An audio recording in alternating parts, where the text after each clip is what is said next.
Hello friends, divine lights association team के press information bureau segment में आप सभी का हार्दिक स्वागत है। लीजिए दोस्तों, आपने कहा था सेगमेंट क्यों नहीं आ रहा है और सेगमेंट आपके सामने आ गया। हाँ, इंतजार थोड़ा लंबा करना पड़ा आपको, जिसके लिए हम माफी चाहेंगे। लेकिन हमने 2 आर्टिकल्स को रखने की कोशिश की है। देखिए, फर्स्ट आर्टिकल तो इसके बारे में है कि जो हम लोगों ने 26 जनवरी 2023 को 74वां गणतंत्र दिवस यानी 74th रिपब्लिक डे मनाया था, उसी से रिलेटेड है। और दूसरा जो आर्टिकल है वो ओएनजीसी जितने भी हमारे देश में भूतापीय ऊर्जा संसाधन हैं उनकी मैपिंग करने वाली है, इससे रिलेटेड आर्टिकल है। ठीक है, तो चलिए पहला आर्टिकल पढ़ लेते हैं। 74वें गणतंत्र दिवस पर सैन्य और गैर सैन्य शक्तियों को शामिल करने का महत्व। जैसा कि भारतीयों ने 26 जनवरी 2023 को अपना 74वां गणतंत्र दिवस मनाया। नई दिल्ली में परेड भारतीयों के लिए इस दिन का स्थायी प्रतीक बना हुआ है। यह भारत की सैन्य शक्ति का एक भव्य प्रदर्शन था, जिसमें इस देश की विविध संस्कृतियों का प्रस्तुतिकरण किया गया। ठीक, ये तो था आपका संदर्भ। अब देखो पृष्ठभूमि। बैकग्राउंड जब हम बोलते हैं तो इसका मतलब ही ये होता है कि पहले क्या हुआ था। ठीक है, ये परेड तो हम पढ़ ही रहे हैं कि क्यों खास है, लेकिन इससे पहले भी तो कुछ हुआ होगा। तो देखो क्या हुआ था। 1950 की पहली परेड का आयोजन मेजर ध्यानचंद स्टेडियम में हुआ था। कहां पे हुआ था? मेजर ध्यानचंद स्टेडियम में। ठीक, इस परेड की खास बात यह थी कि इसी दिन भारत के प्रथम राष्ट्रपति डॉक्टर राजेंद्र प्रसाद का आधिकारिक शपथ ग्रहण समारोह हुआ। इस परेड में 3000 पुरुषों के मार्चिंग दल के साथ वायुसेना के उड़ते हुए लिबरेटर विमान शामिल हुए थे। ठीक, ये थी 1950 की खास बात। ठीक, अब 1955 की जो खास बात थी, ये ध्यान रखो आप, क्या थी कि 1955 की परेड को मेजर ध्यानचंद से शिफ्ट करके राजपथ में किया गया है ना। तो यहां पे लिखा है 1955 की परेड को राजपथ में स्थानांतरित किया गया, जिसे अब कर्तव्य पथ के नाम से जाना जाता है। देखो, किसी भी कॉम्पिटिटिव एग्जाम में आप जाइएगा तो सबसे पहला क्वेश्चन यही पूछेगा कि राजपथ का नाम बदल करके क्या रख दिया गया है, तो आप लिखिएगा कर्तव्य पथ। इस परेड में सेना की टुकड़ियां राष्ट्रपति भवन से इंडिया गेट तक मार्च करते हुए गई। ठीक, तो देखो, राष्ट्रपति भवन को पहले क्या कहा जाता था? Voice Roy house. ठीक, और इंडिया गेट को क्या कहा जाता था? British Indian patriots house. यानी कि जितने भी ब्रिटिश जो हैं मारे गए, है ना, यूरोपीय शक्तियों से लड़ते हुए जितने ब्रिटिश सैनिक वगैरह थे, तो उनके नाम लिखे हुए होते थे।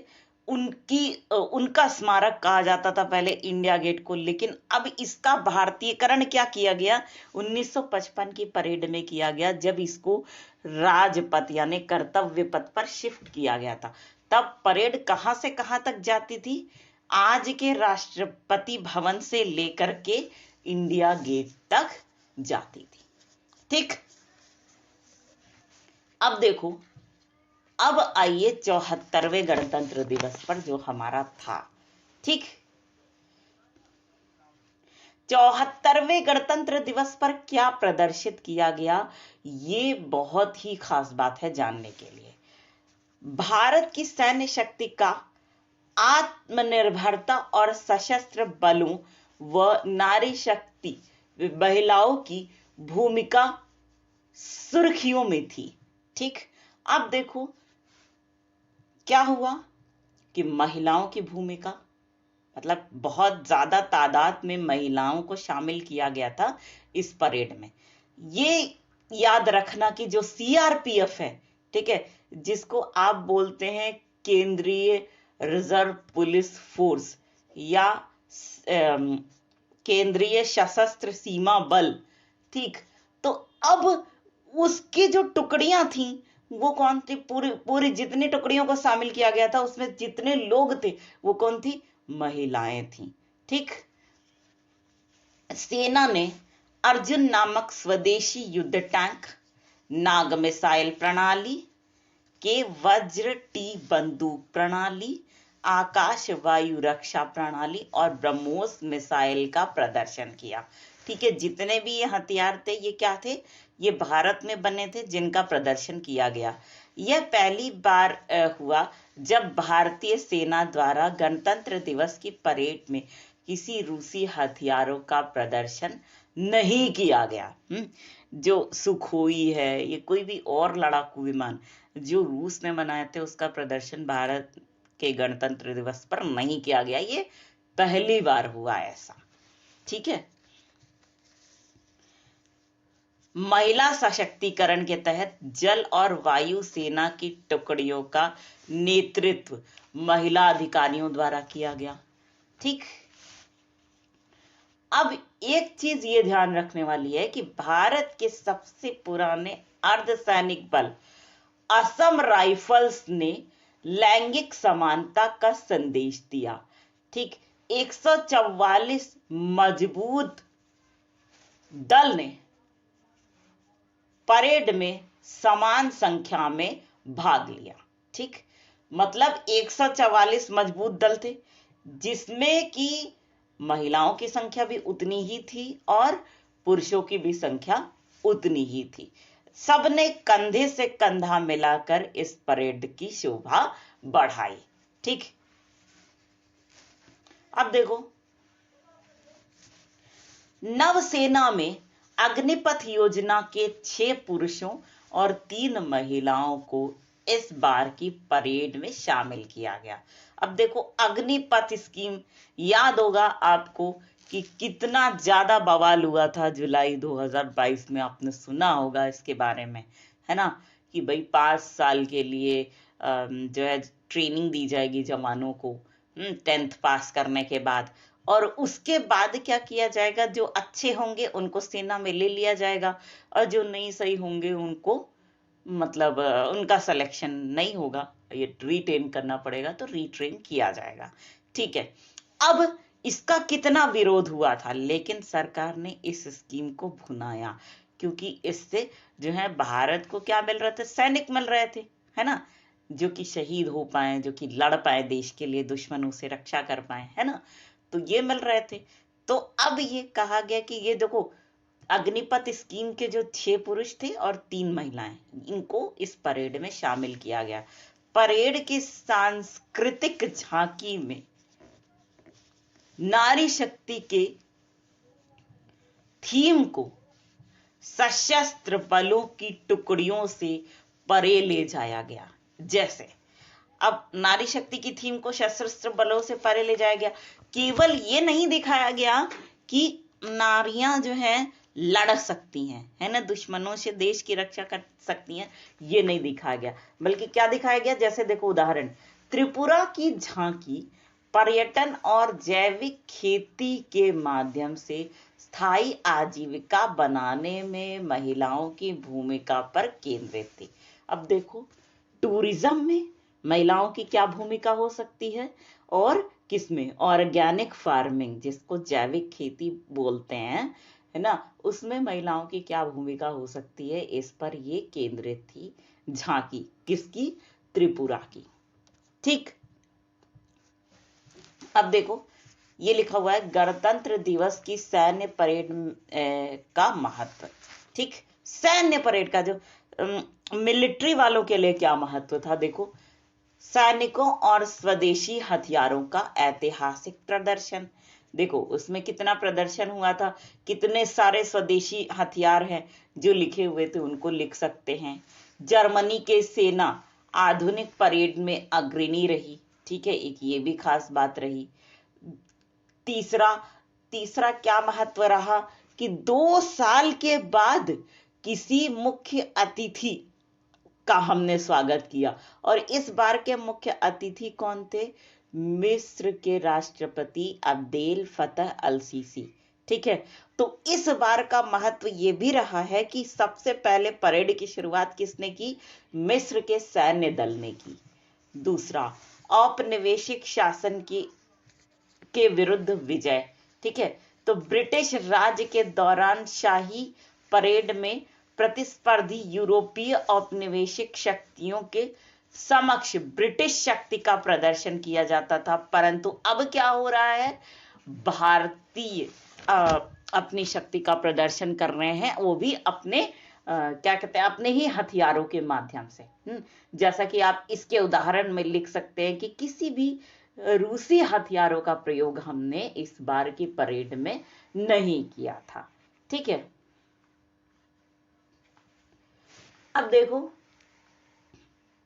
आजादी के बाद सैन्य परेड को गणतंत्र दिवस के अभिन्न अंग के रूप में शामिल किया गया था। ठीक, ये भी एक महत्व है। अब देखो, अगर बात करें गैर सैन्य महत्व की, तो गैर सैन्य महत्व तो अनेकता में एकता है ना। विविध सांस्कृतिक झांकियों के द्वारा देश के गौरव को बढ़ाने की बात कही गई, जैसे त्रिपुरा की झांकी की आप बात कर सकते हैं, जो यूपी की झांकी है, यूपी हरियाणा है ना, भारतीय धार्मिक संस्कृति क्या रही है ना, उसकी आप बात कर सकते हैं। जितनी भी झांकी इस तरह की लगती है, ज्यादातर का जो थीम है वो क्या है? अनेकता में एकता। ठीक है, एक तो इस तरह का महत्व रहा। दूसरा ये महत्व रहा इस बार की परेड में, खास बात ये रही कि जो लोग नया संसद भवन बना रहे थे, जो विस्टा बना रहे थे, और एक मतलब महत्वपूर्ण जितने भी केंद्र सरकार की बिल्डिंग्स थी, जो बना रहे थे श्रमिक, उनको सबसे आगे रखा गया। जो रेहड़ी पटली वाले थे, सब्जी वाले थे, दूध वाले थे, उनको परेड में सबसे आगे बिठाया गया था। ठीक है, ये गैर सैन्य महत्व है, मतलब श्रम या कौशल की प्रधानता, ये भी इसका महत्व हो सकती है, जो आप लिख सकते हैं। जो लोग जो क्या कहते हैं उसको, गैर संगठित क्षेत्र के जो लोग हैं, उनकी भूमिका को भी स्वीकारा गया कि ये भी देश को आगे बढ़ाने में मददगार साबित हो सकते हैं। इसीलिए उनको भी क्या किया गया था? परेड में शामिल किया गया था, आगे बिठाया गया था। ठीक है, अब देखो क्या हो रहा है। अब दूसरा आर्टिकल पे आ जाते हैं। ये रहा 26 जनवरी का आर्टिकल। अब दूसरे पर सर चलो। स्वच्छ ऊर्जा की खोज हेतु ओएनजीसी करेगी भारत के भूतापीय संसाधनों की मैपिंग। ठीक है, अब संदर्भ देखो। ओएनजीसी भारत के भूतापीय ऊर्जा स्रोतों की मैपिंग की योजना बना रही है। भूतापीय ऊर्जा पर ध्यान ऐसे समय में आया है जब देश ने 2070 तक 500 गीगावाट स्थापित नवीकरणीय ऊर्जा क्षमता और शुद्ध शून्य कार्बन उत्सर्जन का महत्वाकांक्षी लक्ष्य निर्धारित किया है। ठीक है, ओएनजीसी ने अपनी ऊर्जा रणनीति 2040 के माध्यम से अपनी विविधीकरण के प्रयासों को बहुत तेज किया है। भूतापीय ऊर्जा के विषय में, अब भूतापीय ऊर्जा क्या होती है इसके विषय में जान लो थोड़ा सा। भूतापीय ऊर्जा एक ऐसा ऊर्जा स्रोत है जो पृथ्वी की सतह के नीचे गर्मी के रूप में जमा होता है। यह स्वच्छ, नवीकरणीय, टिकाऊ, कार्बन मुक्त, निरंतर, निर्बाध और पर्यावरण के अनुकूल है। साथ ही मानव जाति के लिए सातों दिन और 24 घंटे उपलब्ध एकमात्र नवीकरणीय ऊर्जा है, जिससे भंडारण की आवश्यकता नहीं है और यह दिन रात या मौसमी विभिन्नता से अप्रभावित है। अब देखो क्या है, समझो इस चीज को। भूतापीय ऊर्जा वो है जो कि पृथ्वी के अंदर की गर्मी है जमा होती है ना। ये कंटिन्यूअस आपको मिल सकती है, बिना किसी रुकावट के मिल सकती है ना। और इसमें इसको स्टोर करने की जरूरत नहीं होती है, ठीक है। टिकाऊ है ये ऊर्जा, पर्यावरण के बिल्कुल अनुकूल है ना, जिसमें किसी भी प्रकार के पॉल्यूशन का खतरा नहीं है, कार्बन मुक्त है ना। ये मानव जाति के लिए हमेशा उपलब्ध है, 24 घंटे और 7 दिन उपलब्ध एकमात्र रिन्यूएबल एनर्जी है, एकमात्र नवीकरणीय ऊर्जा है, ठीक है। और इसको क्या है, स्टोरेज की जरूरत नहीं होती है। इसके साथ ही एक अच्छी बात क्या है इसमें कि ये दिन रात या मौसमी विभिन्नता से अप्रभावित है। चाहे दिन हो वैसे ही ऊर्जा आपको मिलेगी, रात हो वैसी ही ऊर्जा आपको मिलेगी, बारिश हो वही ऊर्जा आपको मिलेगी, गर्मी हो वही ऊर्जा, जाड़ा हो वही ऊर्जा मिलेगी। अब देखो इसको इस तरह से समझो कि जब मान लो आप टीवी चला रहे हैं, जो लोग टाटा स्काई का रिचार्ज कराते होंगे उनको बहुत अच्छे से ये बात पता होगी कि आप जब टीवी चलाते हैं, देख रहे हैं, तो कई बार क्या होता है कि जब बारिश हो रही है तो टीवी नहीं आ रहा है आपका, ठीक है। तो आप उस समय कुछ नहीं कर सकते, टाटा स्काई रिचार्ज कराए, टीवी नहीं है, ये सिग्नल नहीं आ रहा है, तो हम कुछ देख ही नहीं सकते, है ना। और बाकी समय आ रहा है, ठीक है। तो इस तरह का होता रहता है, कई बार केबल वाले इस तरह से कर देते हैं, कभी सिग्नल आ रहा है कभी सिग्नल नहीं आ रहा है, ठीक। कभी मौसम खराब हुआ इसलिए ऐसा हुआ, और कभी कोई टेक्निकल फॉल्ट हुई इसलिए ऐसा हुआ। लेकिन भूतापीय ऊर्जा के साथ ऐसा नहीं है, ठीक। अब देखो भारत में भूतापीय ऊर्जा संसाधनों को भारतीय भूवैज्ञानिक सर्वेक्षण द्वारा मैप किया गया है। भूतापीय विद्युत संयंत्रों के प्रकार, ठीक। अब देखो भूतापीय विद्युत संयंत्र है ना, जो बिजली के लिए ज्यादा उपयोगी होते हैं, वो कितने प्रकार के होते हैं। भूतापीय विद्युत संयंत्र 3 प्रकार के होते हैं, जहां हम बिजली पैदा करने के लिए पृथ्वी की गर्मी का उपयोग कर सकते हैं। तो पहला है शुष्क भाप पावर प्लांट, दूसरा है फ्लैश भाप बिजली संयंत्र, और तीसरा है द्विआधारित चक्र बिजली संयंत्र। ये सभी संयंत्र बिजली पैदा करने के लिए पृथ्वी की गर्मी का उपयोग करने के समान सिद्धांत का पालन करते हैं। क्योंकि फ्लैश स्टीम्ड पावर प्लांट के लिए उच्च एंथैल्पी रेंज की आवश्यकता होती है, इसलिए उनका उपयोग भारत में नहीं किया जा सकता है। जो हाईली डेवलप्ड नेशन हैं वही इसका उपयोग कर सकते हैं, ठीक है। अब देखो भूतापीय ऊर्जा जो है इसके लाभ क्या हैं। पहला तो है कि ये निरंतर उपलब्ध हो सकती है, दूसरा ये है कि ये निर्बाध रूप से बिना किसी बाधा के उपलब्ध हो सकती है, ठीक है। तीसरा है ये दिन रात और मौसमी विभिन्नता से अप्रभावित रहती है, ठीक है। चौथा है इससे बिजली की चौथा एक ये हो सकता है, मान लो कि ये 24 घंटे और 7 दिन उपलब्ध है, ठीक है। पांचवा ये हो सकता है कि ये पर्यावरण के अनुकूल होती है, ठीक।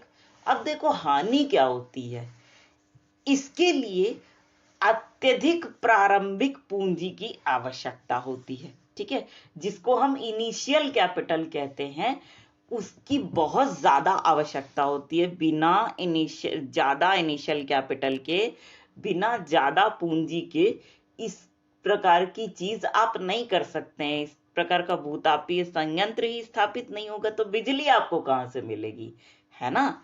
और दूसरी हानि क्या हो सकती है, इससे भूकंप जैसी प्राकृतिक आपदाओं का खतरा बढ़ सकता है। देखो भाई, पृथ्वी की गर्मी का उपयोग हो रहा है यहाँ पे, है ना, तो भूकंप का खतरा नहीं बढ़ेगा क्या? पृथ्वी की गर्मी को लगातार हम ले रहे हैं। ये तो साइंस ही है ना, ये नेचर से अलग है, लेकिन हम इसका उपयोग कर रहे हैं किसी तरह। अब देखो, पृथ्वी से हम पानी का उपयोग किए थे कि नहीं? पृथ्वी के नीचे जो पानी था उसका उपयोग करते करते करते करते हम किस हालत में पहुंच गए कि अब जमीन के नीचे पानी बचा ही नहीं। अब इसकी गर्मी का उपयोग कर रहे हैं, ठीक है, तो कहीं ना कहीं हानि तो है ना भाई। तो यही हानि है भूकंप की, ठीक। अब देखो, भारत में भूतापीय विद्युत संयंत्रों की स्थिति देखो क्या है। ओएनजीसी ने लद्दाख के पुगा गांव में भारत की पहली भूतापीय क्षेत्र विकास परियोजना स्थापित की है। टाटा पावर भारत की सबसे बड़ी एकीकृत बिजली कंपनी है, ठीक है। एकीकृत बिजली कंपनी मतलब इंटीग्रेटेड पावर कंपनी है, ठीक है। टाटा पावर गुजरात में लगभग 500 मेगावाट संयंत्र का एक भूतापीय संसाधन स्थापित करेगी। राष्ट्रीय ताप विद्युत निगम छत्तीसगढ़ में 300 मेगावाट की भूतापीय विद्युत संयंत्र परियोजना के निर्माण की योजना बना रहा है। अब देखो, हम क्या कह रहे हैं, राष्ट्रीय ताप ऊर्जा संयंत्र, है ना, राष्ट्रीय ताप विद्युत निगम, ठीक, यानी ओएनजीसी। तो ये क्या कर रहा है, छत्तीसगढ़ में भी एक प्रोजेक्ट लॉन्च कर रहा है, ठीक है। तो इस तरीके से ये आर्टिकल आपका यहीं पर खत्म हुआ और प्रेस इंफॉर्मेशन ब्यूरो का एक और पार्ट लेकर के हम फिर आएंगे आपके पास। तब तक के लिए सभी को मेरा प्यार भरा नमस्कार।